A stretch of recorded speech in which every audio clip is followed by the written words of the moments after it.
الحمد لله رب العالمين والصلاة والسلام على سيد الأنبياء والمرسلين اما بعد فاعوذ بالله من الشیطان الرجیم بسم اللہ الرحمن الرحیم۔ یا ودود کو پڑھنے کی فضیلت اور فضائل اس ویڈیو میں جانیں گے، اور انشاءاللہ عز و جل آپ کو اس ویڈیو میں ایک ایسا عمل، ایک ایسا وظیفہ انشاءاللہ عز و جل بتایا جائے گا۔ آپ جس بھی مقصد کے لیے پڑھیں گے جلد آپ کو اس کا نتیجہ حاصل ہوگا۔ سب سے پہلے نبی پاک صلی اللہ تعالیٰ علیہ وبارک وسلم کی احادیث پاک اور حضور علیہ السلام کی ذات اقدس پر درود پاک پڑھنے کی فضیلت سنیں گے۔ میں بھی نیت کر لیتا ہوں، اب بھی نیت کر لیں کہ حضور علیہ السلام کی بارگاہ میں روزانہ درود پاک پڑھنے کی نیت۔ نبی پاک صلی اللہ تعالیٰ علیہ وبارک وسلم فرماتے ہیں، جس میں ایک مرتبہ مجھ پر درود پاک پڑھا، اللہ تعالیٰ اس پر 10 رحمتیں بھیجتا ہے، 10 گناہ معاف فرما دیتا ہے، 10 درجات بلند کر دیتا ہے۔ تو میرے دوستوں اور میری بزرگوں، میری بہنوں، آپ بھی درود پاک پڑھنے کی نیت کر لیں، انشاءاللہ عز و جل اس کی بہت فائدے ہیں۔ میں بھی پڑھ لیتا ہوں۔ الصلاۃ والسلام علیک یا سیدی یا رسول اللہ وعلی آلک و اصحابک یا سیدی حبیب اللہ۔ انشاءاللہ عز و جل وہ مسلمان مرد اور عورتیں جو یہ چاہتے ہیں کہ ہماری زندگی میں سکون داخل ہو جائے، بے چینی رہتی ہے، اور زندگی میں ایک ہی مقصد ہے، وہ صرف پیسہ۔ اور یقین مانو میرے دوستو، پیسہ کامیابی نہیں ہے۔ الا بذکر اللہ وتطمئن القلوب، دلوں کا سکون، قلب کا سکون اللہ کے ذکر میں ہے۔ میں 2 صورتیں آپ کو بتاؤں گا انشاءاللہ عز و جل احادیث پاک کی روشنی میں۔ اگر آپ اس کو مکمل طور پر اپنا لیتے ہیں، انشاءاللہ عز و جل آپ کو کبھی فاقہ نہیں ہوگا، اور آپ کی قبر روشن ہو جائے گی اللہ کے حکم سے۔ حدیث پاک کا مفہوم ہے کہ جو روزانہ بعد نماز مغرب یا عشاء تبارک الذی بیدہ الملک وہو علی کل شیء قدیر اس کی تلاوت کرتا ہے، پارہ نمبر 29 تو انشاءاللہ عز و جل اس کی قبر روشن ہو جائے گی اللہ کے حکم سے۔ نمبر 2، رسول اللہ صلی اللہ تعالیٰ علیہ وبارک وسلم کی حدیث پاک کا مفہوم ہے کہ جس نے روزانہ عشاء کی نماز کے بعد سورہ واقعہ کی تلاوت کی، پارہ نمبر 27، اذا وقعت الواقعہ لیس لوقعتها کاذبہ خافضۃ رافعہ اذا رجت الارض رجا وبست الجبال بسا فکانت هباء منبثا، تو انشاءاللہ عز و جل وہ کبھی فاقہ اس کے قریب تک نہیں آئے گا اللہ کے حکم سے۔ تو میرے دوستوں، میری بزرگوں، میری بہنوں، میرے بھائیوں، آج اس دنیا میں حکم دے دیا گیا ہے بار بار قرآن مجید میں نماز قائم کرنے کا۔ بہت سے مسلمان کہتے ہیں آؤ نماز پڑھنے چلیں، آؤ نماز کی طرف بلایا گیا ہے، نماز قائم کرنے کا حکم دیا گیا ہے، اور نماز کو ادا کرنے کا حکم دیا گیا ہے۔ ہمیں چاہیے کہ ہم قرآن و سنت کی روشنی میں اپنی زندگی کو گزارنے کی کوشش کرنا شروع کر دیں۔ ہم انسان ہیں، بشر ہیں۔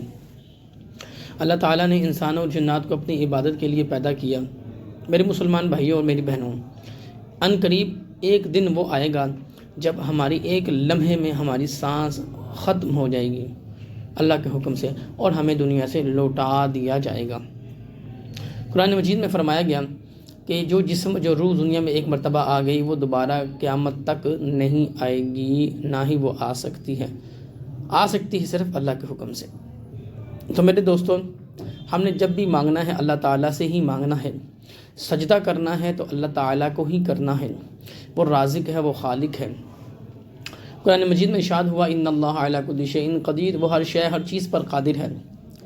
اور یقین مانے میرے دوستوں، میرے بزرگوں، میری بہنوں، جب جس نے اللہ تعالیٰ سے مانگا ہے، اللہ تعالیٰ نے اس سے زیادہ ہی عطا کیا ہے۔ اللہ تعالیٰ اپنی رحمت کے سائے میں ہم سب کو دنیا آخرت میں کامیابیاں، بلائیں اور عزتیں اور سلامتی عطا فرمائے۔ یا ودودو کی اسم کی بات کی جائے تو یہ اسم مبارک ہے، اور جب جس نے اس اسم کو پڑھا ہے، اللہ تعالیٰ نے اس کا دل نور علی نور کر دیا ہے۔ تو پھر فرمایا یا ودودو کی تسبیحات پڑھو، تم اگر کسی کے دل میں محبت پیدا کرنا چاہتے ہو تو اس کا تصور کر کے بسم اللہ سے شروع کر کے اس کی 7 تسبیحاں پڑھو۔ اس کو 7 مرتبہ نہیں پڑھنا، اس کی 7 تسبیحاں پڑھنی ہیں، اور پھر کوئی میٹھی چیز اللہ کی راہ میں تقسیم کر دو۔ جب کوئی اللہ کی راہ میں تقسیم کرتا ہے اللہ تعالیٰ اسے اس سے بڑھ کر عطا کرتا ہے۔ یا ودودو کی 7 تسبیحاں آپ پڑھیں گے، یقین مانیں انشاءاللہ عز و جل اللہ کے حکم سے جو آپ کے حق میں بہتر ہوگا وہی آپ کو مل جائے گا، اور جو آپ کے حق میں بہتر نہیں ہوگا اور اللہ کے ذکر سے، اللہ کے ذکر کے نور سے اس کو بہتر کر کے آپ کے حق میں عطا کر دیا جائے گا۔ اور جب جس دوست نے اللہ تعالیٰ کے حضور جھک کر مانگا ہے، رو رو کر مانگا ہے، ہمیں مانگنا نہیں آتا، ہم اللہ کے حضور کب جھک کر روتے ہیں، ہم اللہ کی بارگاہ میں جھکنے والے بن جائیں، رونے والے بن جائیں، مانگنے والے بن جائیں، اللہ کے حضور منگتے بن جائیں، تو ہمیں کسی کی محتاجی بھی نہیں ہے، ہمیں دنیا میں کوئی کچھ بھی نہیں دے سکتا، اور دینے والی ذات صرف اللہ عز و جل کی ہے۔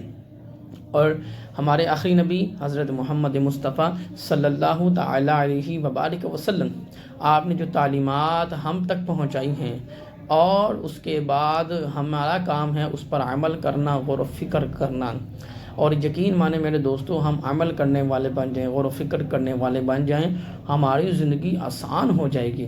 یقین مانیں کہ اللہ کے ذکر کے علاوہ آپ کے دلوں میں سکون کوئی چیز نہیں ڈال سکتی۔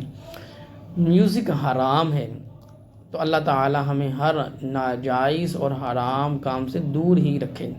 تو میرے دوستو، کوشش کیا کریں اپنے والدین کی اطاعت کریں، اپنے خاموش لبوں کے ساتھ حضور کی ذات پر درود و سلام پڑھیں، قرآن مجید کی تلاوت کریں، احادیث کا مطالعہ کریں، اچھی بات سنیں، اچھی بات سکھائیں، بری صحبت سے دور رہیں، بری باتوں سے دور رہیں۔ اللہ تعالی ہمیں عمل کا جذبہ عطا فرمائے۔ آخر میں آپ کو چند وہ عمل بتا دوں، اگر آپ کریں تو انشاءاللہ آپ کا فائدہ ہی فائدہ ہے۔ سورہ اخلاص 10 مرتبہ فجر کی نماز کے بعد، اور سورہ اخلاص 10 مرتبہ پورے دن میں جب بھی آپ کو وقت ملے یہ پڑھ لیں، انشاءاللہ عز و جل آپ کے لیے اللہ کے حکم سے جنت میں ایک محل تیار کر دیا جائے گا، اور سورہ اخلاص کی برکت سے پورا دن انشاءاللہ عز و جل ہر جائز کام میں آپ کو کامیابی حاصل ہوگی۔ ہر مرتبہ بسم اللہ الرحمن الرحیم پڑھ لیں، انشاءاللہ عز و جل اول آخر درود پاک، اس کی فضیلتیں ہیں۔ انشاءاللہ دنیا آخرت میں اللہ تعالیٰ مجھے اور آپ کو سلامتی کے ساتھ کامیابیاں اور عزتوں سے نوازیں۔ اور یقین مانیں برا وقت پوچھ کے نہیں آتا، ہر وقت اللہ سے ڈرنا چاہیے ہم سب کو۔ آپ سے گزارش ہے، اچھی باتیں ہیں، اگر دل مانے تو دوسروں کے ساتھ شیئر کریں، نہ مانے جو آپ کا دل کرے وہ آپ کر سکتی ہیں۔ دل کرے لائک شیئر سبسکرائب بھی کر دیں، اسلامک چینل ہے، تھوڑا اس کو پروموشن مل جائے گی۔ اللہ تعالیٰ آپ کو دنیا آخرت میں کامیابیاں عطا فرمائے۔ وما علینا الا البلاغ المبین۔